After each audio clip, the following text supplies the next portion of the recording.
Welcome to another show.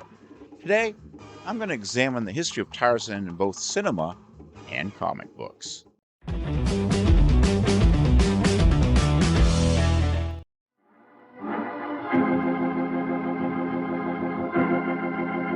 Yes, sir, my friends, that was the original, the first Tarzan, Elmo Lincoln. And just think, here, 34 years later, here he is, a vigorous, powerful man now, Elmo Lincoln. Hello, Art. How are you? Glad to see you, Elmo. Spry as ever, huh? Sure, Art. I'm still swinging from trees. I imagined out Wilshire Boulevard. I can see you. I got a favor I've got to ask. They'd never forgive me if I didn't. What is it? And that is that barrel chest of yours. I want you to expand it there and give forth with that original blood-curdling jungle call, will you? You mean this?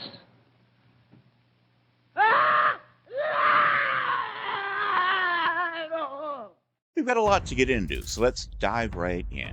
First, a brief history of the character. Tarzan is the son of a British lord and lady who was marooned on the coast of Africa by mutineers. When Tarzan was an infant, his mother died, and his father was killed by Kerchak, leader of the ape tribe, by whom Tarzan would be adopted. Soon after his parents' death, Tarzan became a feral child. His tribe of apes is known as the Mangani, great apes of a species unknown to science. Kala is his ape mother. Tarzan has been called one of the best-known literary characters in the world. In addition to more than 24 books from 1912 to 1966 by Edgar Rice Burroughs, and a handful more by authors with the blessing of Burroughs' estate, the character has appeared in films, radio, television, comic strips, and comic books. Numerous parodies and pirated works have also appeared. The first Tarzan films were silent pictures adapted from the original Tarzan novels, which appeared within a few years of the character's creation. The first actor to portray the adult Tarzan was Elmo Lincoln in 1918's film Tarzan of the Apes. With the advent of talking pictures, a popular Tarzan film franchise was developed, lasting from the 1930s through the 1960s, starting with Tarzan the Ape Man in 1932, and through 12 films until 1948, the franchise was anchored by former Olympic swimmer Johnny Weismiller in the title role. The film's first portion featured Gordon Griffith as the young Tarzan, so Griffith could technically be called the first screen Tarzan. Elmo Lincoln appeared in 3 of the earliest films. Other actors who portrayed Tarzan in the silent era included Gene Polar, Frank Merrill, P. Dempsey Tabler, and James Pierce. 1929's Tarzan the Tiger was the first sound film in the series.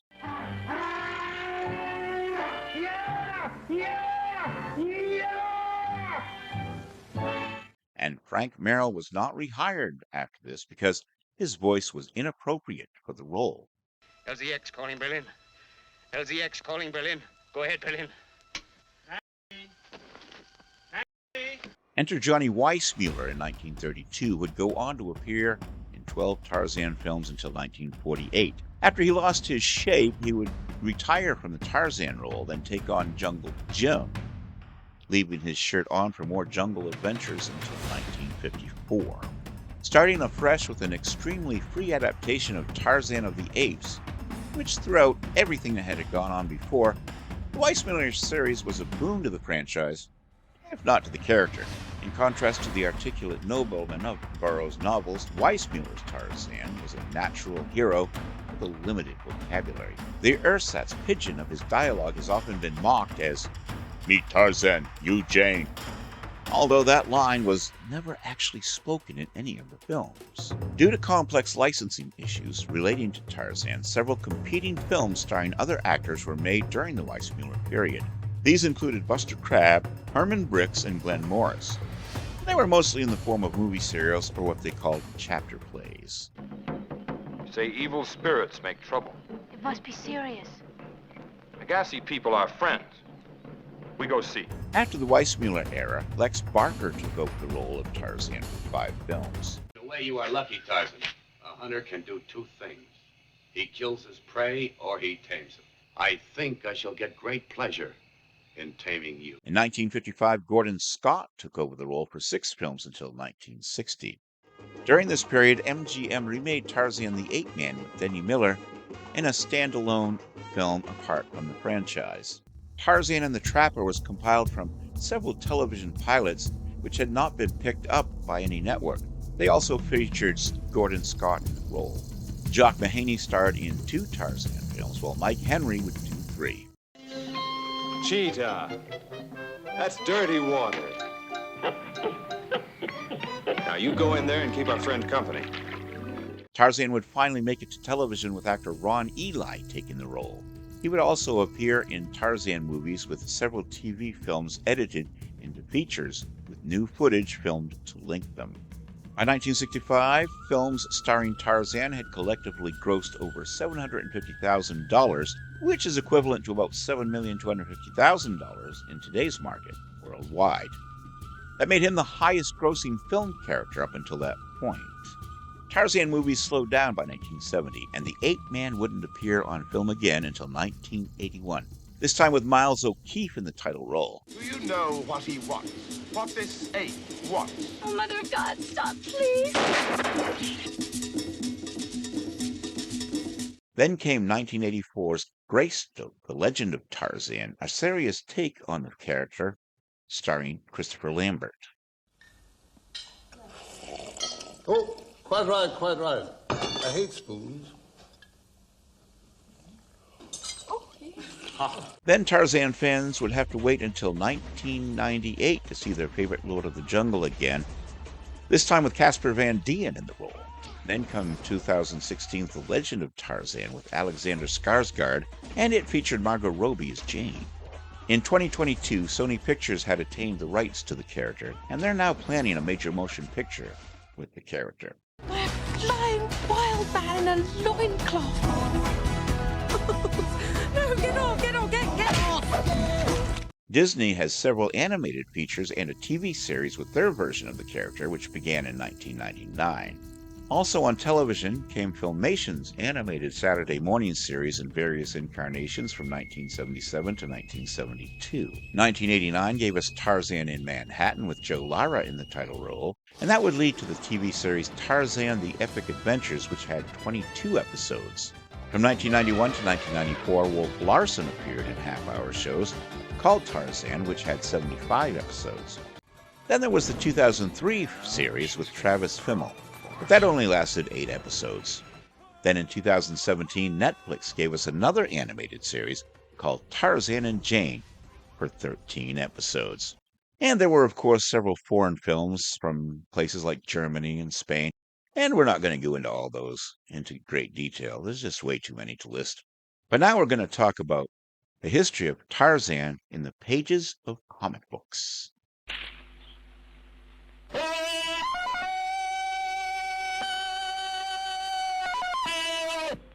Thanks, Kevin. I'll take it from here. Tarzan of the Apes was adapted into newspaper strip form, first published on January 7th, 1929, with illustrations by Hal Foster. A full-page Sunday strip began on March 15th, 1931, with artwork by Rex Maxon. Over the years, Tarzan has appeared in many comic books from numerous publishers, notably Western Publishing, Charlton Comics, DC Comics, Marvel Comics, and Dark Horse Comics. The character's earliest comic book appearances were in comic strip reprints published in several titles, such as Sparkler, Tip Top Comics, and single series. Western Publishing published Tarzan in Dell Comics 4-color comics number 134 and 161 in 1947 before giving him his series, Tarzan number 1 to 131, January, February 1948, July, August 1962, through Dell Comics. Then, they continued the series with numbers 132 to 206, November 1962 to February 1972, through Gold Key Comics. This series featured artwork by Jesse Marsh, Russ Manning, and Doug Wildey, and included adaptations of most of Edgar Rice Burroughs' original Tarzan books, as well as original stories and other features. Almost all of the Dell Tarzan stories were written by Gaylord Dubois, and all of the Gold Key stories. Western also published a companion series, Korak, Son of Tarzan, for 45 issues from 1964 to 1972. Charlton Comics briefly published a Tarzan comic from December 1964 to July 1965 titled Jungle Tales of Tarzan, adapting stories from Burroughs' book, on the mistaken belief that the character was already in the public domain. DC Comics took over the series in 1972, publishing Tarzan numbers 207 to 258 from April 1972 to February 1977. DC continued the Gold Key series numbering rather than starting over at number 1. Publishers believed at the time that a series would sell less if people perceived it as new.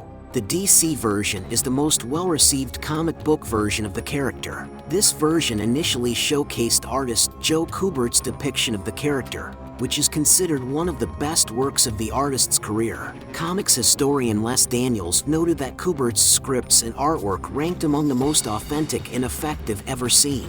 DC Comics writer and executive Paul Levitz stated in 2010, Joe Kubert produced an adaptation that Burroughs aficionados could respect, because Russ Manning's portrayal of Tarzan was considered definitive in most countries. Joe Kubert's Tarzan comics were not well received outside of the USA and were consistently outsold by reprints of Manning's Tarzan. Afraid that foreign publishers would stop purchasing reprint rights to the new comics, Edgar Rice Burroughs, Incorporated hired Manning, and later Mark Evanier, to oversee the creation of exclusively overseas editions done in Manning's style. 1977, the series moved to Marvel Comics and was retitled Tarzan, Lord of the Jungle. Marvel published 29 issues from June 1977 to October 1979 and 3 annuals. It restarted the numbering rather than assuming that the previous publishers used it. The series was written by Roy Thomas and featured artwork by John Buscema. Mark Evanier remarked that the whole Marvel deal was doomed from the start. The foreign publishers did not want adaptations. Roy Thomas felt they should make adaptations. They wanted the Russ Manning versions, but John Buscema tried to make it as much like the Joe Kubert version as possible. Also, foreign publishers needed stories in 15-page increments because most books feature 30 pages of material and 2 pages of ads. Everything that made the books commercial in America made them uncommercial overseas. Blackthorn Publishing published a 4-issue Tarzan series in 1986, reprinting strips by Hogarth, Manning, Gil Kane, and Mike Grell.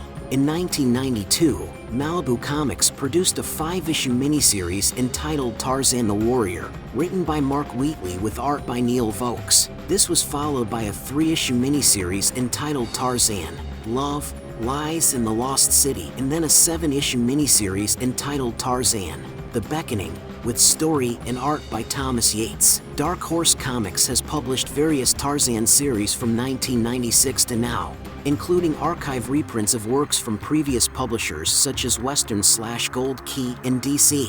Dark Horse and DC published 2 crossover titles teaming Tarzan with Batman and Superman. Batman Tarzan, Claws of the Catwoman is a straight team-up between Tarzan and the 1930s Batman to save an ancient city. The two form an effective team as they acknowledge their similar origins despite such differences as Tarzan's willingness to use lethal force. Superman Tarzan, Sons of the Jungle is a revisionist version in which Lord Greystoke grows up in England while the apes raise Kal-El as Argozan. However, the two switch roles at the conclusion, with Greystoke remaining in the jungle while Kal-El returns to the city, stating in a letter to his parents that he feels he has found his proper place. In 1999, Dark Horse Comics published comics featuring the Disney version of the character from the film.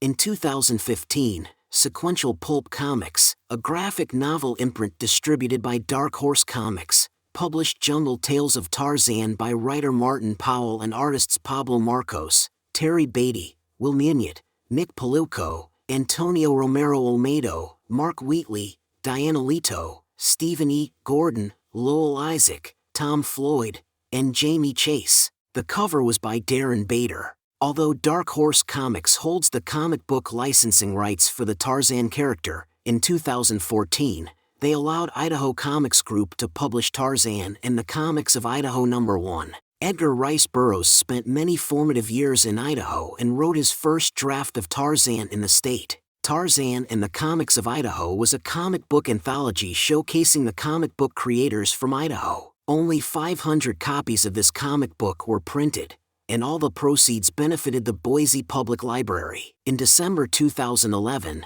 Dynamite Entertainment launched the Lord of the Jungle series starring Tarzan. The publisher avoided using the character's name on the cover to prevent violating the trademark, even though the character is in the public domain and freely available. Still, ERB Incorporated brought a lawsuit against Dynamite. 2013, a crossover with John Carter was released entitled Lords of Mars. In 2016, Dynamite released the limited series Lords of the Jungle featuring Tarzan and Sheena.